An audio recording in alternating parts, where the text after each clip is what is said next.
একটা যুদ্ধ যেটা অনেকগুলো দিন ধরে গোটা মধ্যপ্রাচ্যকে একেবারে টানটান করে রেখেছে, সেই যুদ্ধ নিয়ে আমেরিকার প্রেসিডেন্ট ডোনাল্ড ট্রাম্প এই প্রথম এমন একটা কথা বললেন যেটা অনেকেই আশা করেননি।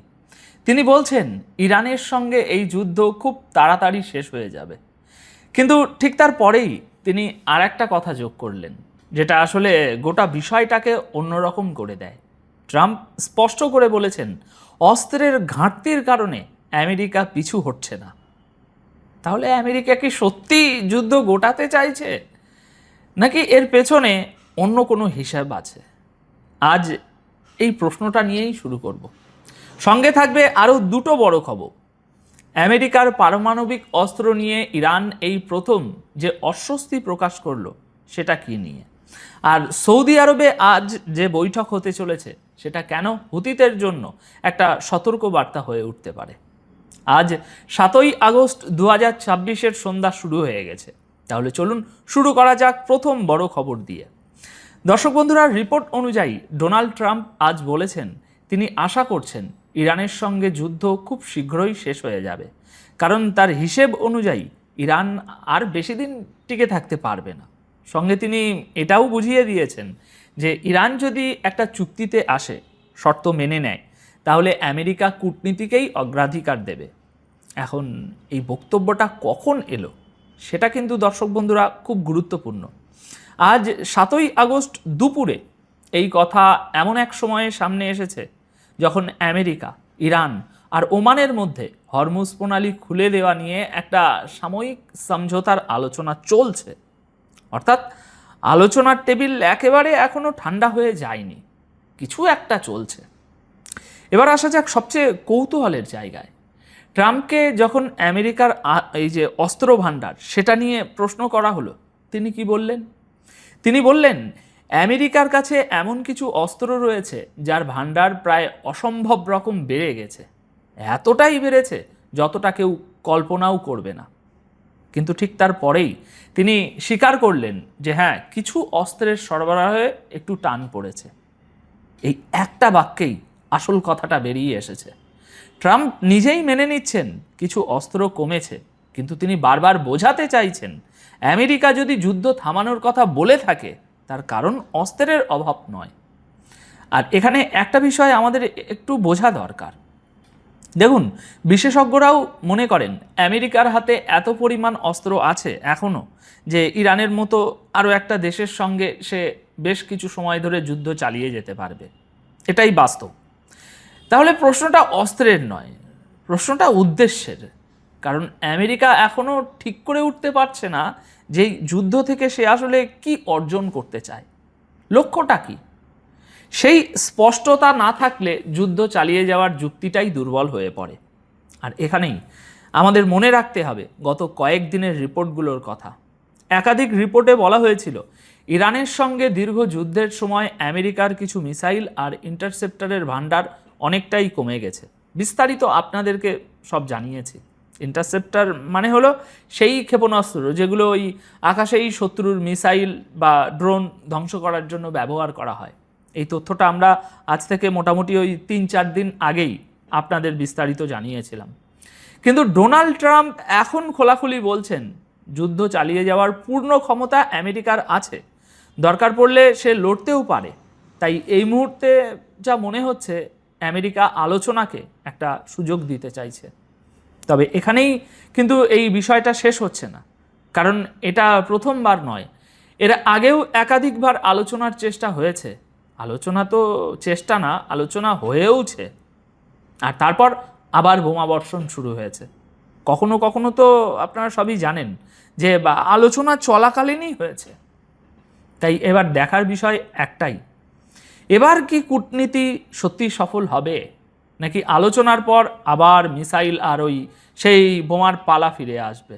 আর ট্রাম্প যে শান্তির কথা বলছেন, যুদ্ধ শেষ করার কথা বলছেন, সেটা কি সত্যি শান্তির চেষ্টা, নাকি সময় কাটানোর একটা কৌশল? পিছনে অন্য কিছু চলছে কি না এখনই নিশ্চিত করে বলা কঠিন। এবার দ্বিতীয় খবরে আসা যাক।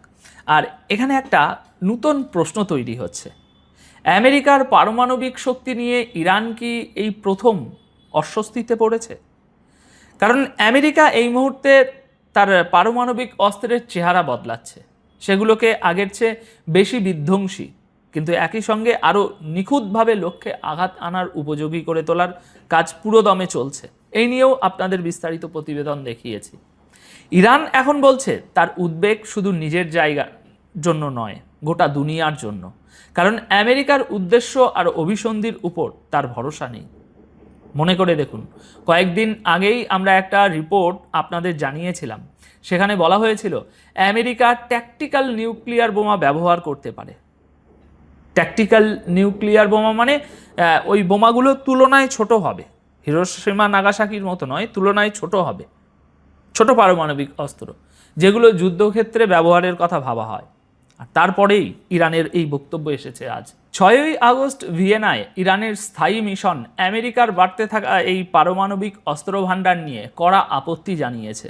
ইরান বলেছে হিরোশিমা আর নাগাসাকির ধ্বংসলীলা আজও দুনিয়াকে মনে করিয়ে দেয় যে পারমাণবিক অস্ত্র মানবজাতির জন্য কতটা ভয়ঙ্কর। এই অনুষ্ঠানটাই ছিল সেই পারমাণবিক হামলার স্মরণে। ইরানের বক্তব্য, এই অস্ত্র শুধু সেই সময়ে লক্ষ লক্ষ মানুষের প্রাণ কাড়েনি, তার তেজস্ক্রিয়তা পরবর্তী কয়েক প্রজন্ম পর্যন্ত ক্ষতি করে গেছে। আর তাই ইরান বলছে দুনিয়াকে যদি এমন ধ্বংস থেকে বাঁচতে হয় তাহলে সমস্ত পারমাণবিক অস্ত্র পুরোপুরি নির্মূল করাই একমাত্র রাস্তা। এখানে একটা জায়গা ভালো করে খেয়াল করার মতো, ইরান কিন্তু এটা বলছে না যে আমাদেরও পরমাণু অস্ত্র বানাতে দাও। ইরান কি বলছে?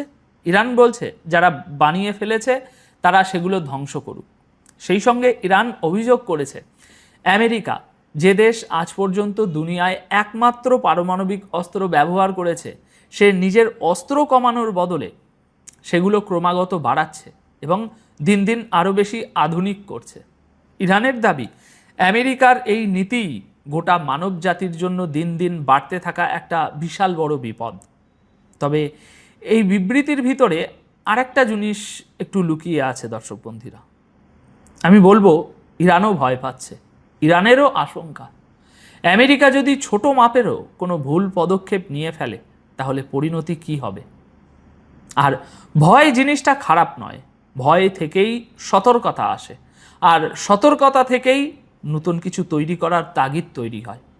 প্রতিবেশীকে নিয়ে ভয় না থাকলে সতর্কতাও থাকে না। চলুন এবার তৃতীয় খবরে যাই। একটা বৈঠক কি হুতিদের জন্য বিপদের ঘণ্টা হয়ে উঠতে পারে? শুনতে এটা একেবারে সাধারণ একটা বৈঠক মনে হয়, কিন্তু এর ফলাফল আগামী দিনে গোটা অঞ্চলে দেখা যেতে পারে। কারণ পশ্চিম এশিয়ায় এদিক ওদিক থেকে লাগাতার হামলার যে ধারা চলছে সেটা এখন অনেকটাই দীর্ঘ হয়ে গেছে, আর এখন সেটাকে কোনোভাবে নিয়ন্ত্রণে আনার চেষ্টা শুরু হয়েছে বলে মনে হচ্ছে। পাকিস্তানের প্রধানমন্ত্রী শাহবাজ শরীফ এবং সেনাপ্রধান আসিফ মুনির সৌদি আরবে পৌঁছে গেছেন। এই খবর আমি দুদিন আগেই আপনাদের দিয়েছি। প্রথমে তারা ওমরাহ করতে গিয়েছিলেন, তারপর গেছেন এমবিএসের সঙ্গে দেখা করতে। এই মুহূর্তে তারা হোটেলে রয়েছেন আর আজ জুমার নামাজ পড়বেন। তারপর তাদের বৈঠক হবে সৌদি আরবের ক্রাউন প্রিন্স মোহাম্মদ বিন সালমানের সঙ্গে। আর সেখানেই থাকছেন কে জানেন? তুরস্কের প্রেসিডেন্ট রজেব তাইয়িপ এরদোয়ান, যিনি নিজেও সৌদি আরবে ইতিমধ্যে পৌঁছে গেছেন। এটা তার একটা বিশেষ সফর, অর্থাৎ এক টেবিলে তিনটে দেশ, এই রকম একটা সময়। রিপোর্ট অনুযায়ী এই বৈঠকে পশ্চিম এশিয়ার নিরাপত্তা, সামরিক সমন্বয় এবং দুই দেশের সম্পর্ক আরও মজবুত করা নিয়ে আলোচনা হবে। কিন্তু এই বৈঠকের সময়টা কেন গুরুত্বপূর্ণ বলুন তো? কারণ পাকিস্তান সম্প্রতি সৌদি আরবের সেই নৌ সামরিক জোটের অংশ হয়েছে যার উদ্দেশ্য হলো লোহিত সাগরে হুতিদের হামলা থেকে জাহাজগুলোকে রক্ষা করা। আর তাই ঠিক এইখানেই এই বৈঠকের ওজনটা সাধারণ থেকে অসাধারণ হয়ে ওজন অনেক বেড়ে যাচ্ছে। রিপোর্ট অনুযায়ী এই বৈঠকের পর সামরিক ও বাণিজ্যিক ক্ষেত্রে একটা নতুন যৌথ কাঠামো সামনে আসতে পারে। তবে এখানে একটা কথা পরিষ্কার করে বলা দরকার, কোনো প্রতিরক্ষা চুক্তি বা ডিফেন্স প্যাকেজ যে কথা সেটা কিন্তু বলা হচ্ছে না, তাই আমিও সেটা বলবো না। তাহলে এখন এখান থেকে দেখার বিষয়টা কি আছে? এই তিনটে দেশ কি সত্যি পশ্চিম এশিয়ায় এই যে বাড়তে থাকা সংঘাত, এটা কমানোর কোনো নতুন রাস্তা বের করতে পারবে, নাকি এই বৈঠক আসলে আরো বড় কোনো সিদ্ধান্তের শুধু শুরুয়াত? এবার গোটা বিষয়টা এক জায়গায় নিয়ে আসা যাক। একদিকে ট্রাম্প বলছেন যুদ্ধ শীঘ্রই শেষ হবে, কিন্তু সঙ্গে এটাও বলছেন যে আমেরিকা লড়ে যাওয়ার ক্ষমতা পুরোপুরি আমেরিকার এখনো আছে। অন্যদিকে ইরান আমেরিকার পারমাণবিক অস্ত্র নিয়ে প্রকাশ্য উদ্বেগ জানাচ্ছে। আর ঠিক এই সময়েই সৌদি আরবে পাকিস্তান আর তুরস্কের নেতাদের নিয়ে একটা বৈঠক বসছে, যেটা এই অঞ্চলের নিরাপত্তার সমীকরণ বদলে দিতে পারে। অর্থাৎ একদিকে যুদ্ধ থামানোর কথা হচ্ছে, আর অন্যদিকে নতুন নতুন জোট আর প্রস্তুতির খবর আসছে। তাই এখন আপনাদের কাছে আমার প্রশ্ন একটা, ট্রাম্প যে এই বলছেন যে এই যুদ্ধ খুব তাড়াতাড়ি শেষ হয়ে যাবে, আপনার কি মনে হয়? এটা সত্যি যুদ্ধ শেষ করার ইঙ্গিত, নাকি এটা নিছক সময় কেনার একটা কৌশল আর পেছনে অন্য প্রস্তুতি চলছে? আপনার মতামত অবশ্যই কমেন্টে জানাবেন। সময় নিয়ে পুরোটা দেখার জন্য ধন্যবাদ। আবার দেখা হবে পরের ভিডিওতে।